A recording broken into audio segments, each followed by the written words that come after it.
Your future life में आप सभी लोगों का स्वागत है। नमस्कार। आज के इस वीडियो में मैं आपको लेकर के आया हूँ नया कोर्स का नाम है त्रिभुज। जी हाँ, ट्राइएंगल त्रिभुज के बारे में बातें होंगी आज के इस वीडियो में ही नहीं।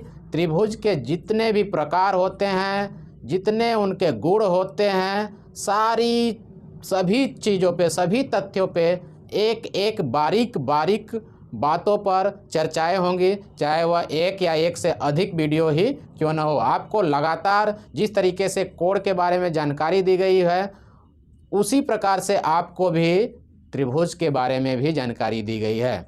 यहाँ तक कि जो एंगल का कोर्स था उसमें तो बहुत कम ही वीडियोज बने हुए हैं, लेकिन त्रिभुज जो है ट्राइएंगल में आपको उससे भी ज़्यादा वीडियोज उपलब्ध होने वाले हैं।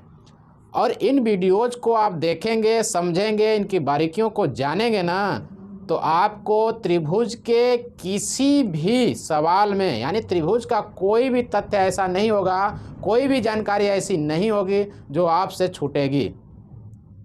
आप किसी भी क्लास में होंगे, त्रिभुज की सारी जानकारियाँ इस कोर्स के माध्यम से आपको मिलने वाली हैं।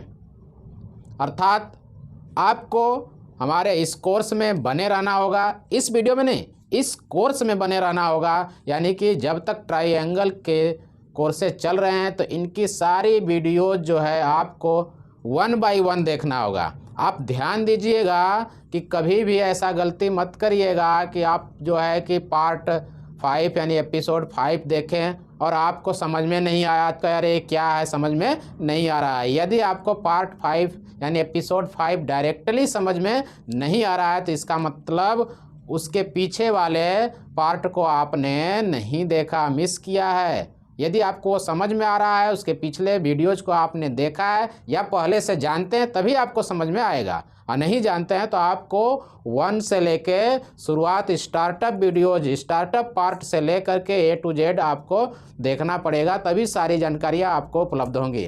तो चलिए बात कर लेते हैं त्रिभुज के उन प्रकारों के बारे में जिनको आप जानते भी होंगे और नहीं जानते हैं तो आज ज़रूर जान लेंगे। तो सबसे पहले हम त्रिभुज की चर्चा करते हैं कि त्रिभुज क्या होता है। आपको यहाँ पर ध्यान देना होगा, त्रिभुज क्या होता है। त्रिभुज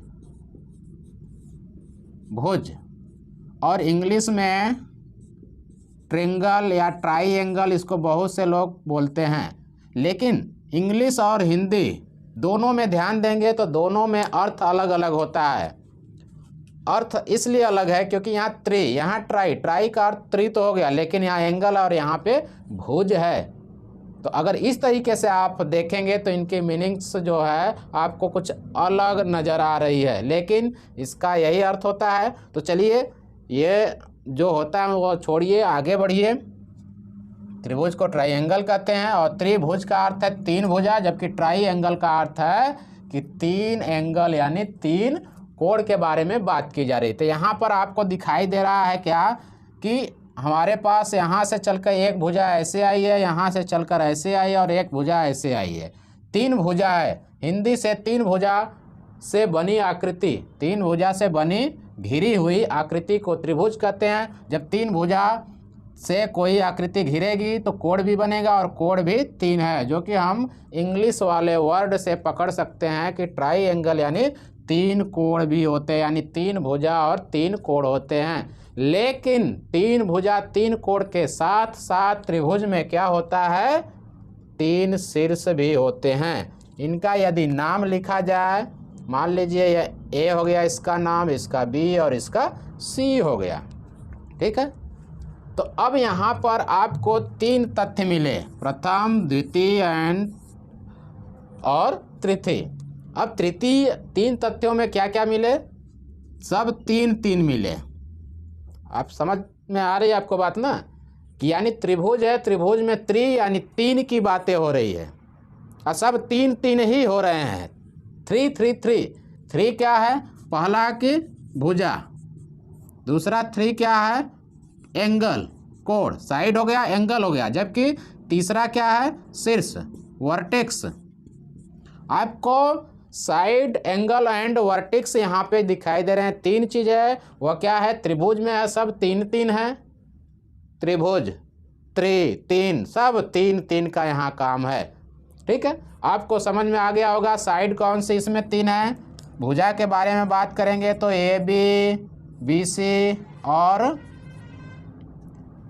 ए सी या सी ए कह ले। कोण के बारे में बात करें तो कोण ए बी सी, कोण बी ए सी, कोण ए सी बी, या कह लें या एंगल ए एंगल बी।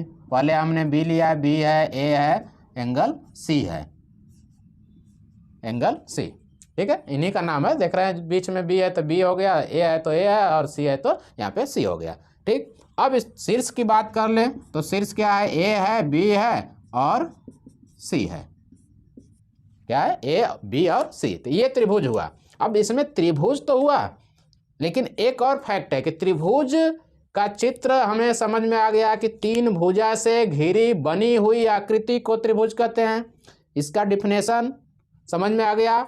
इसमें तीन साइड, तीन एंगल, तीन शीर्ष, ये समझ में आ गया। साइड है, एंगल है, एंगल आपको दिख रहा है ना, सिंपल सा ये तीन एंगल बन रहा है, और ये क्या हुआ, तीन जगहों पे मिलता है तो उसे शीर्ष यानी वर्टेक्स। जिस तरीके से हमारा यह बोर्ड है, बोर्ड का यह जो कोना है ना, इस कोना किस बिंदु पे मिला है उसी को हमें वर्टेक्स कहते हैं। उसी प्रकार से यहाँ भी आपके घर में भी इसी तरीके से कहीं न कहीं दो दीवार जहाँ मिलते हैं तो उसे कोना कहा जाता है। कोना आपको यह पता ही होगा कि कोने में इसका ना, कोने यानी वह कोना यानी कोण होता है, और कोण जहाँ पे बनता है उस पॉइंट को शीर्ष कहते हैं। ठीक है, अब तीन चीज़ें आपको समझ में आ गई, सब कुछ समझ में आ गया, लेकिन यहाँ पे एक महत्वपूर्ण तथ्य ये भी है कि कोई भी अगर हम ट्रिंगल बना दें, इस ट्रिंगल में यदि हम किसी भी पॉइंट को, मान लीजिए यह पॉइंट हो गया, ए है, बी है, सी है, डी है, यह पॉइंट का नाम हो गया। पी क्यू आर हमारा क्या है, ट्रिंगल है यहाँ पे। तो अब यह जो ए और बी है ये साइड के ऊपर है, सी अंदर है, डी बाहर है। तो यहाँ से देखिए मैं बताने की कोशिश क्या कर रहा हूँ, यह ध्यान दीजिएगा। ये मत सोचिए कि अरे ये क्या बताने लगे, ध्यान दीजिएगा, इन पॉइंटों को ध्यान दीजिएगा क्यों हम ऐसा बता रहे हैं। अब यह जो ए और बी है ना, यह ए और बी क्या हो रहा है कि ये देख रहे हैं इस साइड पे स्थित है। कहाँ पर है, साइड पर है, तो इसे हम कहेंगे कि यह त्रिभुज पर स्थित है। किस पर स्थित है, त्रिभुज पर। जबकि सी त्रिभुज के अंदर है और डी क्या है, त्रिभुज के बाहर है। तो अर्थात हमारे कहने का अर्थ है कि त्रिभुज कौन सा है, तो जो यह लाइन बनी हुई है ना यही त्रिभुज है। न कि अंदर वाले क्षेत्र को त्रिभुज नहीं कहेंगे, न कि बाहर वाले क्षेत्र को त्रिभुज नहीं कहेंगे। किसको कहेंगे, जो यह लाइन खींची गई है ना यही हमारा त्रिभुज है। इसके अंदर के भाग को त्रिभुज का अंतः भाग कहेंगे, बाहर के भाग को त्रिभुज का बाह्य भाग कहेंगे। जिस तरीके से सी बिंदु त्रिभुज के अंतः में है, अंदर है, और डी क्या है, बाहर है, और ये सारी जो पॉइंट्स हैं सब त्रिभुज पर हैं। तो त्रिभुज कौन सा हुआ, ये नहीं त्रिभुज है, इधर त्रिभुज नहीं है, ये जो लाइन है वही त्रिभुज है। तो आप त्रिभुज के बारे में अच्छी तरीके से समझ गए होंगे कि त्रिभुज होता क्या है, और ये बताता है त्रि, यहाँ भी ट्राई, दोनों बताता है। सब तीन तीन का खेल है, यहाँ पर तीन तीन का ही खेल दिखाई दे रहा है। तो चलिए तीन तीन के खेल को हम आगे बढ़ाते हैं कि तीन तीन का खेल क्या होता है। तो यहाँ पे जो शीर्ष है ना, शीर्ष जो है वो आप कोड में भी पढ़े होंगे, एंगल के समय भी बताया गया होगा कि जो वर्टेक्स होते हैं वह क्या होते हैं। तो अब एक चीज़ है कि जब ट्राइंगल के बारे में बात होती है तो वहाँ पे हमने तीन चीज़ें बात कर ली। तब वर्टेक्स को छोड़ दो चीज़ें हमारे पास है, जैसे इंग्लिश और हिंदी दोनों में जो चीज़ें वर्ड के माध्यम से हमें पता चलती है कि एक हिंदी में त्रिभुज यानी भुजा के बारे में बात होती है, तीन भुजा के बारे में, और ट्राइंगल यानी कि तीन एंगल के बारे में बात हो रही है। तो अब देखिए एंगल हमने पढ़ा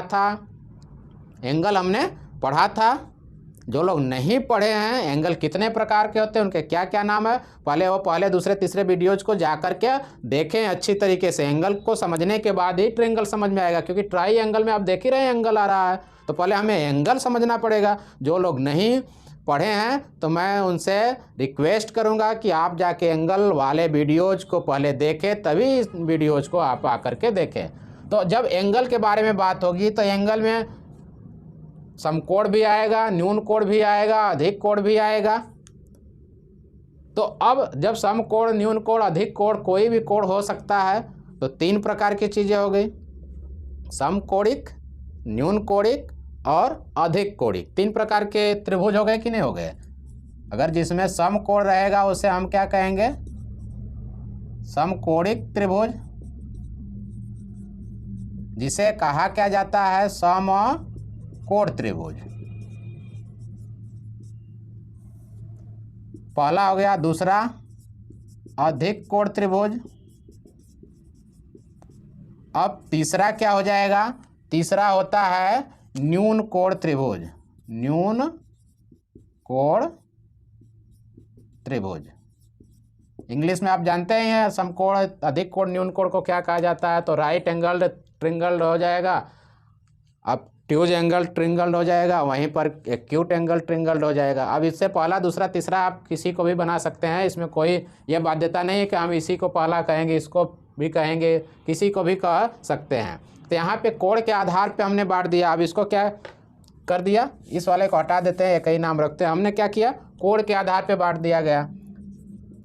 किस दृष्टि से, कोण की दृष्टि से, कोण की दृष्टि से त्रिभुज के प्रकार हो गए। अब वहीं भुजा, भुजा की दृष्टि से क्या होगा, भुजा की दृष्टि से कोण के, सॉरी, भुजा की दृष्टि से त्रिभुज के प्रकार क्या हो जाएंगे, त्रिभुज के प्रकार। भुजा की दृष्टि से भी 3 होते हैं। कितने होते हैं, 3 होते हैं। अब क्यों 3 होते हैं, क्योंकि मान लीजिए कि सभी भुजा बराबर हो जाए, तब सभी भुजा बराबर हैं, तीनों के तीनों, तो उसे क्या कहेंगे, समबाहु त्रिभुज।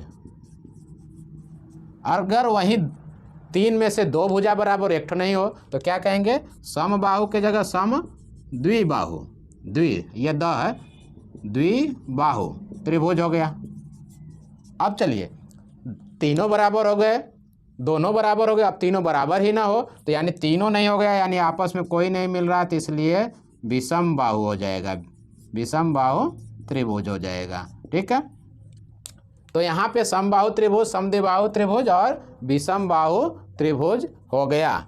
तो हम यहाँ क्या कहेंगे कि त्रिभुज के तो 6 प्रकार हुए, लेकिन दोनों का अलग अलग है। दृष्टि क्या है, जैसे देखने का नज़रिया, कुछ लोग इस वीडियोज को देख रहे होंगे कि देखते हैं ये जो टीचर है कैसा पढ़ा रहा है, यह टीचर जो है कैसा पढ़ा रहा है, देखते हैं अच्छा लग रहा है या नहीं। कुछ लोग सीखने के लिए देख रहे होंगे, कुछ लोग ऐसे ही देख रहे हैं, अरे कुछ समझ में नहीं आ रहा है, खाली मज़ा ले रहे हैं, देखते हैं कि क्या क्या बोल रहे हैं। तो सबका दृष्टि अलग अलग हो जाता है। अब सीखने की दृष्टि से जो देख रहा है उसके लिए यह वीडियोज अच्छे लगेंगे, और जो लोग ऐसे ही होंगे, एक बार देखेंगे, 2 बार देखेंगे, फिर उसके बाद देखेंगे नहीं। अर्थात उसी प्रकार से कोण की दृष्टि और भुजा की दृष्टि से त्रिभुज को 2 दृष्टि से देखा जाता है, और दोनों दृष्टि में 3 प्रकार। अब ये नहीं कह सकते कि ये पूरा 6 प्रकार के ही होते हैं, 6 प्रकार के होते हैं, लेकिन दोनों की दृष्टि अलग, 3 6 प्रकार के तो हैं, लेकिन 3 हो जाते हैं। अब जैसे इसमें आपको कभी कभी ये भी होगा, समकोण त्रिभुज होगा तो उसमें हो सकता है कि समद्विबाहु त्रिभुज हो या विषम बाहु हो, ऐसा भी हो जाए। तो कौन सा कोण रहेगा तो इसमें कौन सा त्रिभुज नहीं बनेगा, कौन सा त्रिभुज नहीं बनेगा, कौन सा कोण रहेगा, तो कौन सा इनका जो ताल्लुकात है, इनका जो आपस में क्या संबंध है, इनके बारे में भी जानकारी लेनी पड़ेगी। सारी जानकारियां लेने के बाद ही त्रिभुज के बारे में हम संपूर्ण हो सकते हैं। तो आज के इस वीडियो में बस इतना ही। इनके बारे में जो जानकारियां होंगी, एक एक त्रिभुज की जो गुण होंगे, सभी के ऊपर आपको वीडियोज मिलेंगे और उनकी पूरी जानकारी देने की कोशिश की जाएगी, जितना अधिक से अधिक हो सके, और सरल भाषा में जानकारी देने की कोशिश की जाएगी। तो आज के इस वीडियो में बस इतना ही। चलिए अगले वीडियो के लिए रहिए तैयार। नमस्कार, जय हिंद।